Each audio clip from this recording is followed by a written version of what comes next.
I really need an explanation real quick. You can never be too careful.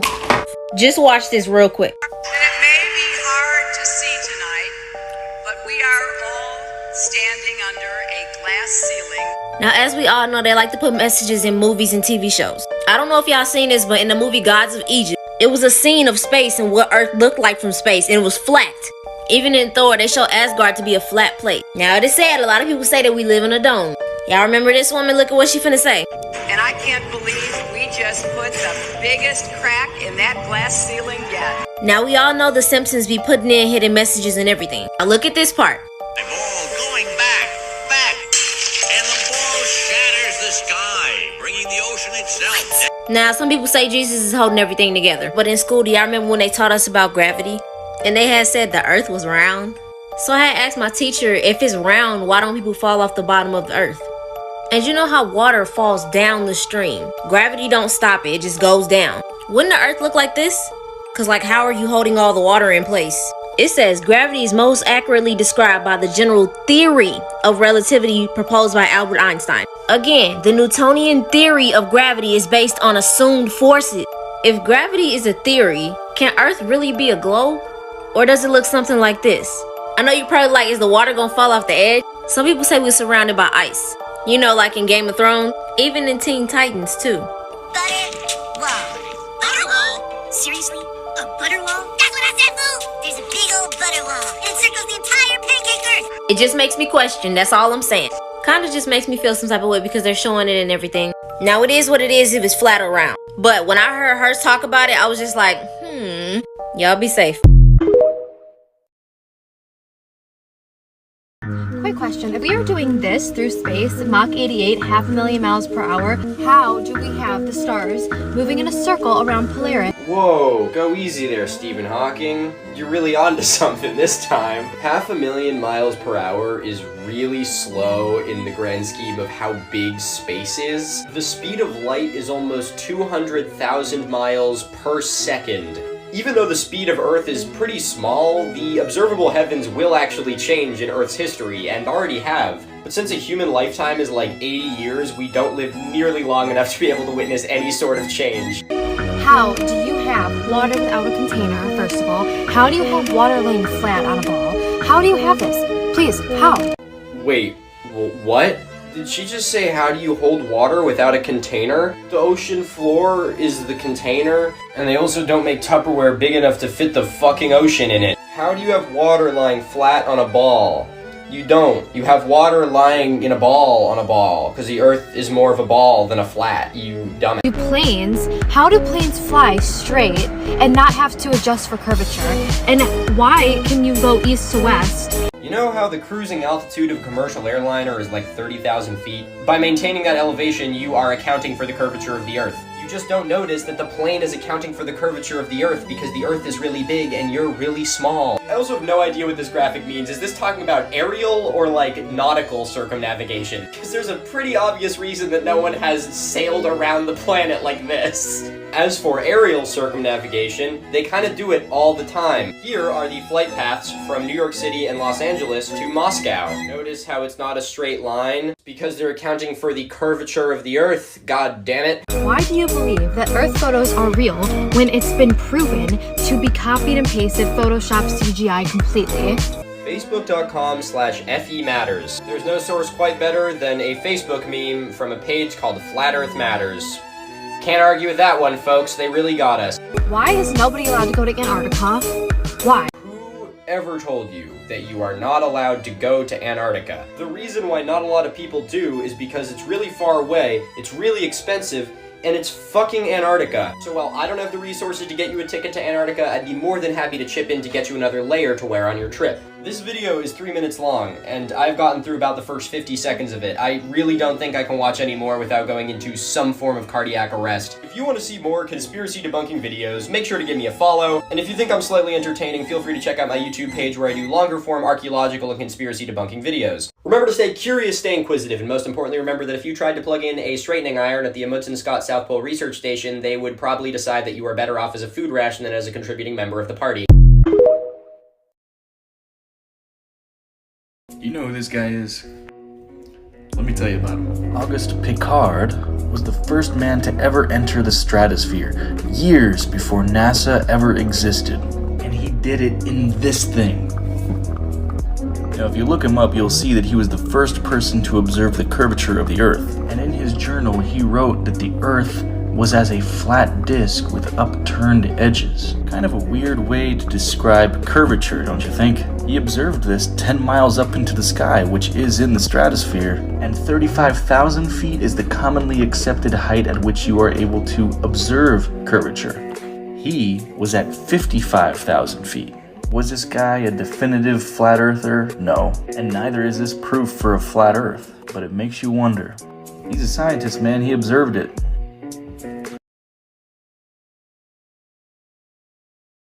You don't actually believe that all of our ancestors thought that we were on a spinning testicular Masonic ball, right? I have no idea what your name is, but I'm gonna assume that it's Siegfried Schneider. Now, Siegfried, I know that you flat earthers live in your own little atmospheric bubble, but believe you me that the rest of humanity has absolutely no misconceptions that people did believe the Earth was flat for the majority of human history, and it doesn't mean they were right about it. However, what they didn't know until recently was the phrase a spinning testicular Masonic ball, which incidentally I will be getting as a tramp stamp. Anyway, let's see what sort of evidence you have that modern science is wrong and that ancient creation mythos is right. You've only believed that we're on this testicular ball since like the late 1950s, bro, when the Rothschilds took over the schooling system. Oh, it's anti-Semitic. That's disappointing. In case anyone was wondering what happened to Rolf after the end of The Sound of Music, he went on to start a TikTok account. Gotta say though, this thought process, fucking hilarious. Oh no, after the 1950s there's been a huge amount of scientific advancement and humanity has benefited for the better. Who could I possibly blame this on? The Jews! No, but seriously, this is absolutely fucking disgusting, and I am horrified that this is even being platformed here. Why did all of our ancestors have such similar depictions of the shape of the Earth? Jesus, this guy's just doing my job for me. I mean, seriously, listen to that thought process. I don't know why all these people are trusting modern science. The only people I trust are people who lived 4,000 years ago. You want to know the other thing that doesn't match in all of these pictures? Which is the only one where they've invented fucking satellites? The people that built the pyramids, or the people that still can't figure out how they built the pyramids? We know how they built the pyramids. There are some areas that have multiple working theories because, as you correctly point out, we weren't there for it. But you would already know this if, in the words of Henry Jones Sr., you decided to read a book instead of burning them. You may be saying, whoa, Milo, comparing this guy to someone who burns books, that's pretty extreme. And yeah, it is extreme, but you want to see something? People believe this shit. I know that it's not burning books, but every one of these videos has people who genuinely believe every word he's saying. This shit should fucking scare you. This is an echo chamber. It is a place where only people who believe it will comment, meaning that none of these people will ever have the chance to have their worldview questioned. I've been tagged in a lot of this guy's videos, and this is going to be the only one that I will ever respond to. When you take your mask off and show that your conspiracy theories are rooted in hate and fear, there is no longer room for factual discussion because that is just how you feel. And how you feel makes me fucking sick. If you like what I do here and want to see more conspiracy debunking and archaeological videos, make sure to give me a follow. And also feel free to check out my more long-form conspiracy and archaeological videos, which are on YouTube. Link to that is in my description. And of course, follow me on Instagram and Twitter to get the unfiltered view into my deeply damaged psyche. Remember to stay curious, stay inquisitive, and most importantly, Rolf, remember...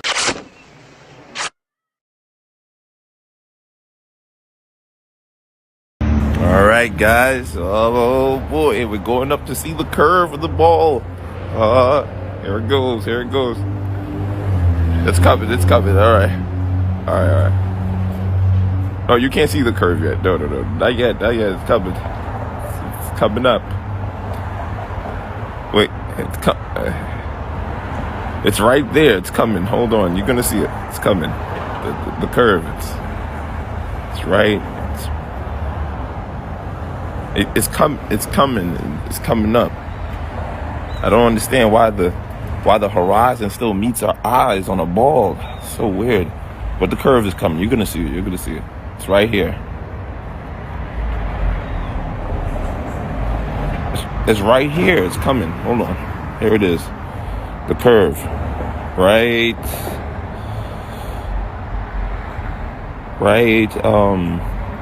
All right, this video is gonna show you the curve for sure. This is the curve right here. Here it is, the curve. The curve. I wonder where the stars are.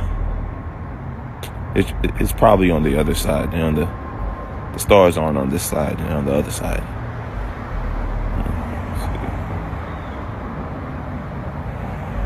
That sun looks really local. No, it's millions of miles away. It's millions of miles away. The curve is here. It's coming. You're gonna spin around, and then you're gonna see it. It's gonna be right there, the curve. Ah, shut up. There ain't no goddamn curve. Get out of here. There ain't no curve. Oh, man. I swear, a beautiful thing. Look at this. Did you look at that? Nothing on your globe is observable. Absolutely nothing. There's nothing that's observable. You cannot observe anything, test it or repeat it in any way or form. Thank you. This song is a smash hit, by the way. So I'm going to be addressing this video. Well, son of a bitch, who's that handsome devil? Alright, the flat earther who doesn't believe in gravity has something insightful for us. Without using insults, derogatory comments, or any belittling.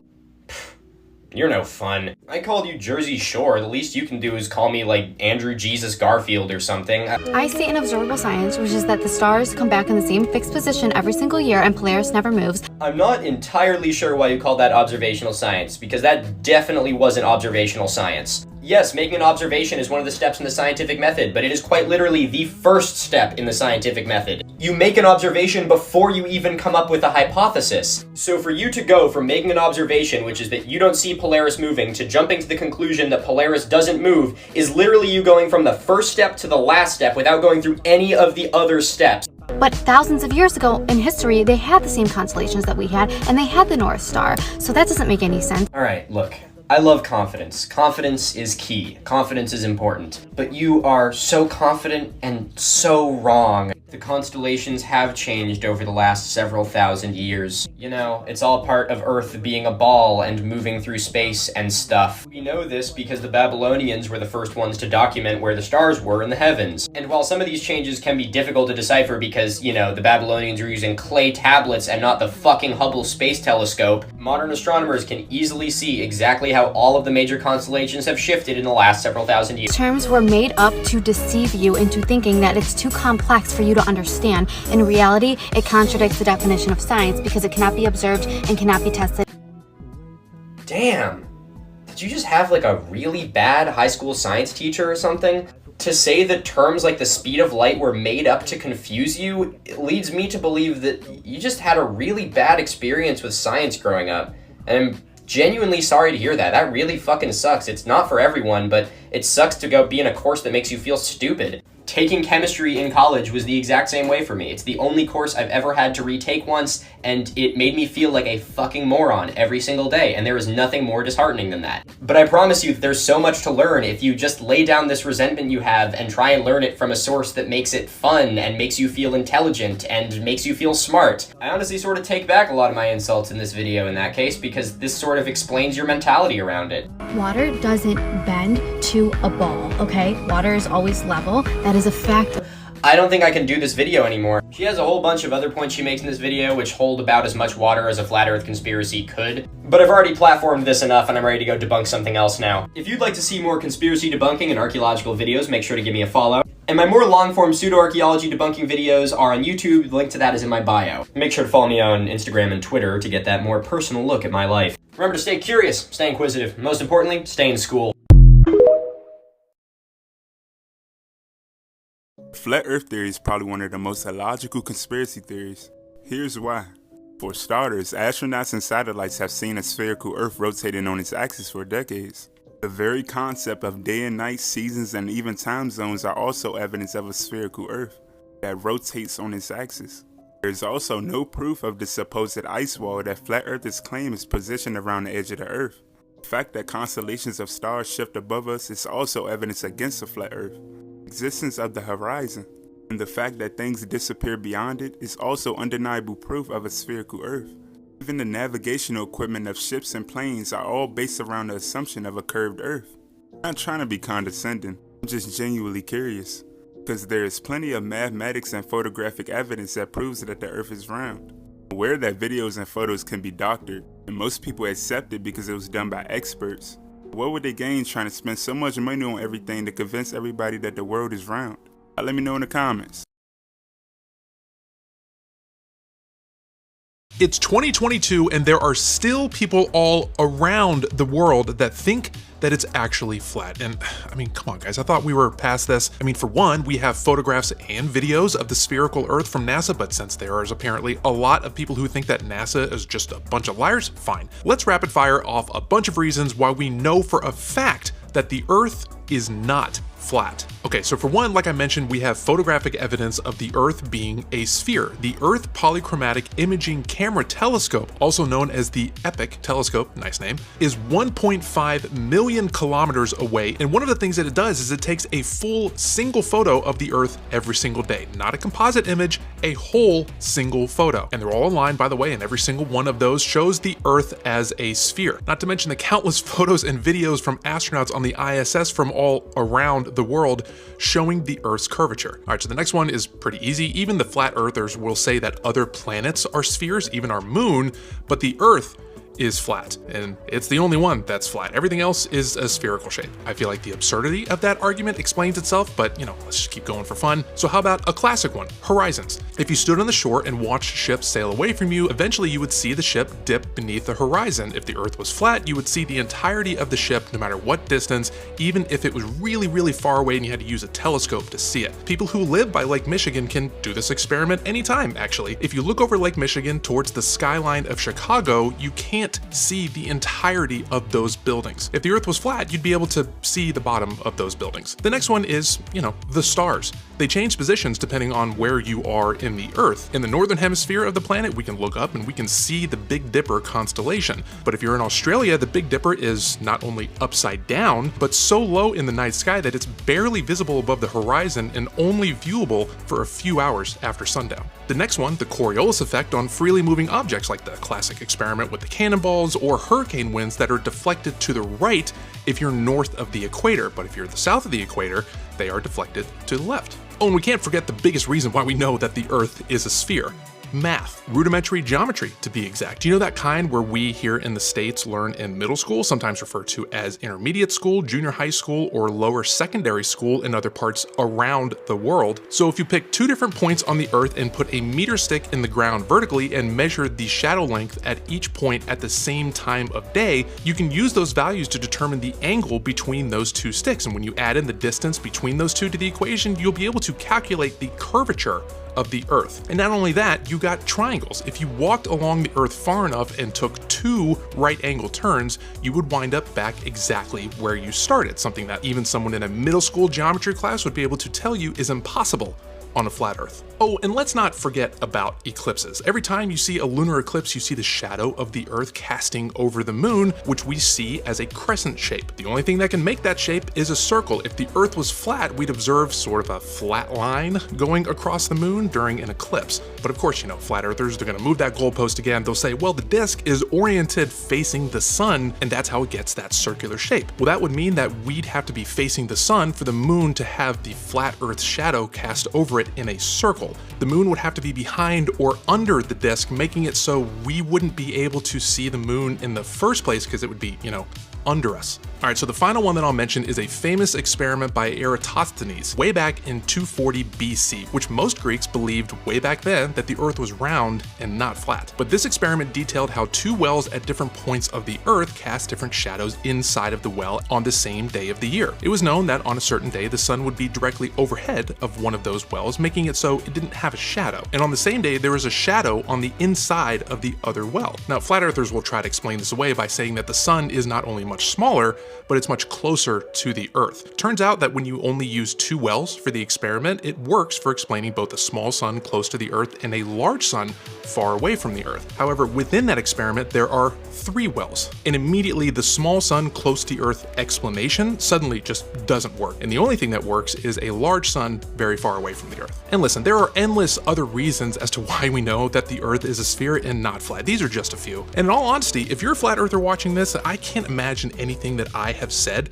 would have swayed you. At the end of the day, we live in a country that protects free speech, so flat earthers are allowed to, think and say whatever they want. Many conspiracy theorists just simply get excited by the prospect that they have a secret that the rest of the world isn't privy to. But in reality, all they're doing is just leaving themselves behind and out of important world-changing events and decisions that shape our future. And that is an isolating and lonely existence that I don't wish on anyone.